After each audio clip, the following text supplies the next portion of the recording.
Congress leader Rahul Gandhi 6 दिन के America के दौरे पर गए हैं। उन्होंने सिलिकॉन वैली में बुधवार को एआई क्षेत्र में स्टार्टअप शुरू करने वाले कई बिजनेसमैन से मुलाकात की। इस दौरान पेगासस स्पाईवेयर पर चर्चा करते हुए राहुल ने कहा, मुझे पता है कि मेरा फोन टैप हो रहा है।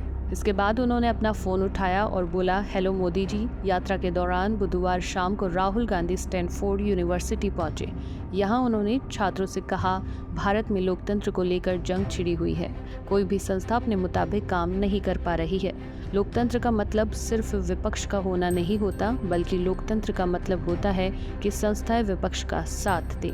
लेकिन हमारे देश में संस्थाएं किसी और के हाथ में है। सिलिकॉन वैली के प्लग एंड प्ले ऑडिटोरियम में राहुल के साथ आईओसी चेयरमैन सैम पित्रोदा और कई कांग्रेस नेता मौजूद थे। राहुल ने कहा, अगर आपको देश में टेक्नोलॉजी का विस्तार करना है तो एक ऐसा सिस्टम होना चाहिए जहां पावर किसी एक के पास नहीं बल्कि सभी के पास हो। भारत में डेटा की सेफ्टी को लेकर भी नियम बनाने की ज़रूरत है। मुझे लगता है कि मेरा आईफोन टैप किया जा रहा है। अगर कोई देश ये तय कर ले कि आपका फ़ोन टैप करना है तो फिर इसे रोका नहीं जा सकता। मुझे लगता है कि मैं जो भी करता हूँ सरकार को उसकी पूरी जानकारी होती है। स्टैनफोर्ड यूनिवर्सिटी में राहुल ने अपनी सांसदी जाने पर कहा कि मैं 2004 में राजनीति में आया था। तब मैंने ये नहीं सोचा था कि कुछ बोलने भर से सांसदी जा सकती है। मैं शायद पहला इंसान हूँ जिसे अवमानना की इतनी बड़ी सज़ा मिली है, लेकिन अब मुझे लगता है कि संसद में बैठे रहने के मुकाबले अब ज़्यादा मौके मिलेंगे। राहुल ने कहा, लोकतंत्र में संस्थाओं को खतरे में देखकर हमने भारत जोड़ो यात्रा की शुरुआत की थी। राहुल ने कहा, 125 लोगों से शुरू हुआ सफ़र लाखों तक पहुंचा। कई लोगों ने मुझसे पूछा कि इस यात्रा से क्या सीखा। ये मेरी ज़िंदगी का सबसे सुखद अनुभव रहा। हमने खेती से लेकर हेल्थ केयर, शिक्षा तक के बारे में लोगों को बताया। हमारे देश में राजनीति और आम लोगों में एक बड़ा फासला है। राहुल ने कहा, सत्ता के पास पुलिस, मीडिया जैसी सभी संस्थाएं हैं, लेकिन फिर भी वो हमें रोक नहीं पाए। हमसे कहा गया कि कश्मीर की सड़कों पर आप चलेंगे तो 4 दिन में मार दिए जाएंगे। मैंने कहा, okay, no problem. Mahatma Gandhi ने भी अकेले बिना किसी फोर्स के अंग्रेज़ों से लड़ाई लड़ी थी। राहुल गांधी ने छात्रों से कहा कि वो किसी विदेशी सपोर्ट की उम्मीद में वहाँ नहीं पहुँचे हैं। उन्हें पता है कि ये उनकी लड़ाई है और वो उसे खुद लड़ेंगे।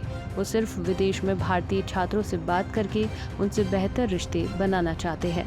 स्टैनफोर्ड यूनिवर्सिटी में एक भारतीय छात्र ने राहुल से पूछा कि आप अगले 5 से 10 साल में भारत चीन के रिश्तों को कहाँ देखते हैं। इस पर राहुल ने कहा, दोनों देशों के बीच रिश्ते मुश्किल रहेंगे। हमारे कुछ क्षेत्रों पर कब्जा कर रखा है उन्होंने, लेकिन वो हम पर दबाव नहीं डाल सकते।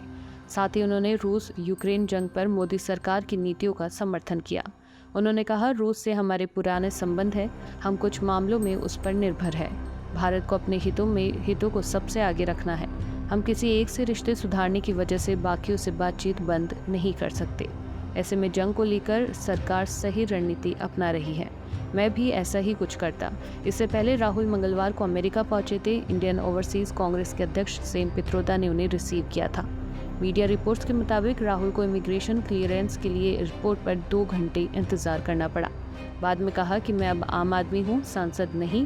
इसके बाद राहुल गांधी ने सैन फ्रांसिस्को में भारतीयों के बीच प्रधानमंत्री नरेंद्र मोदी, भाजपा और आरएसएस पर तंज कसे थे। उन्होंने कहा था कि कुछ लोगों को लगता है कि वो सब जानते हैं और हमारे प्रधानमंत्री उनमें से एक है। 13 अप्रैल 2019 में लोकसभा चुनाव से पहले कर्नाटक के कोलार में एक रैली के दौरान राहुल गांधी ने कहा था कि चोरों का सरनेम मोदी है। सभी चोरों का सरनेम मोदी क्यों होता है, चाहे वह ललित मोदी हो या नीरव मोदी या नरेंद्र मोदी। इसके बाद सूरत पश्चिम के बीजेपी विधायक पूर्णेश मोदी ने राहुल के खिलाफ मानहानि का केस किया था। उनका कहना था कि राहुल गांधी ने हमारे पूरे समाज को चोर कहा है और ये हमारे समाज की मानहानि है। इस केस में सूरत की कोर्ट ने 23 मार्च को 12:30 बजे राहुल गांधी को 2 साल की सजा सुनाई थी।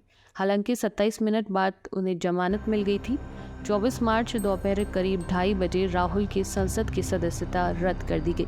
वह केरल के वायनाड से लोकसभा सदस्य थे। लोकसभा सचिवालय ने पत्र जारी कर इस बात की जानकारी दी। लोकसभा की वेबसाइट से भी राहुल का नाम हटा दिया गया।